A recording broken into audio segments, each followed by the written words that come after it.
Good morning.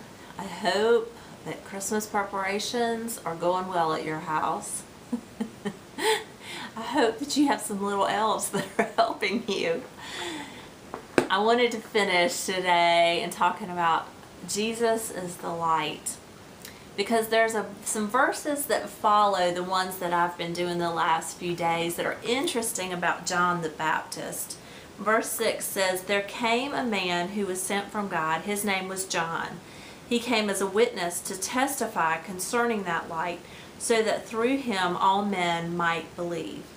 He himself was not the light. He came only as a witness to the light.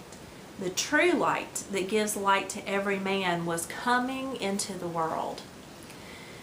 You know, that's interesting because later in the Gospels, Jesus said that we are the light of the world, that as his children, that we are the light. This says that John was not the light, that he came as a witness to the light, so that's a little confusing.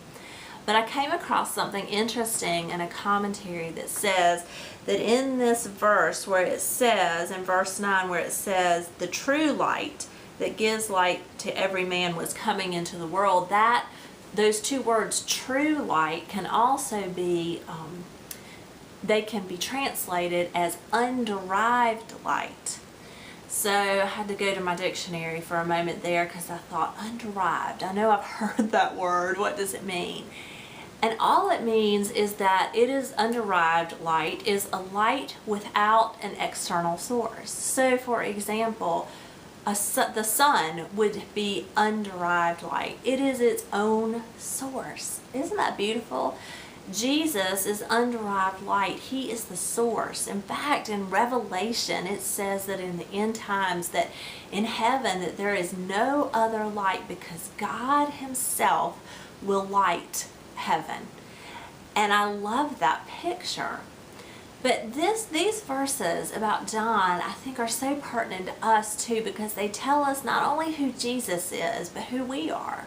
We're not the underived light. He's the source. You think about the sun, it's the source of so much. It's not only the source of light, but of heat and life to our world, just like Jesus is to us.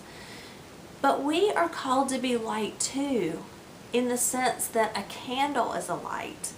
The candle isn't its own source of light, it has to be lit. Or the moon is a light. The moon isn't its own source of light, it only reflects. And so while Jesus is called to shine, we are called to reflect. To reflect his underived light, to make his underived light the source of our own light.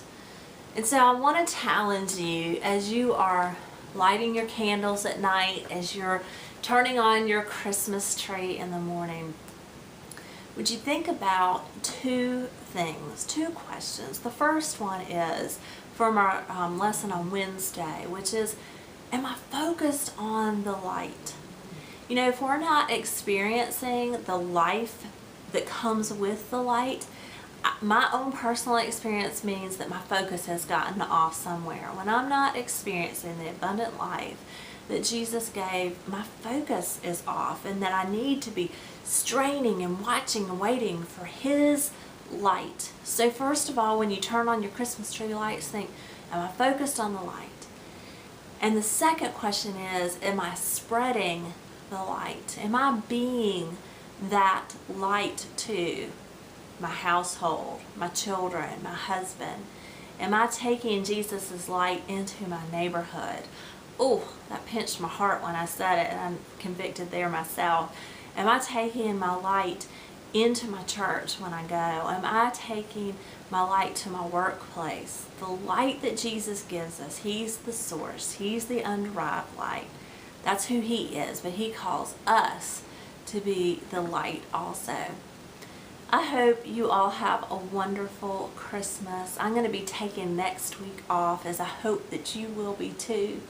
But I'll be back in the new year, and I look forward to more time with my friends on the internet. See you soon.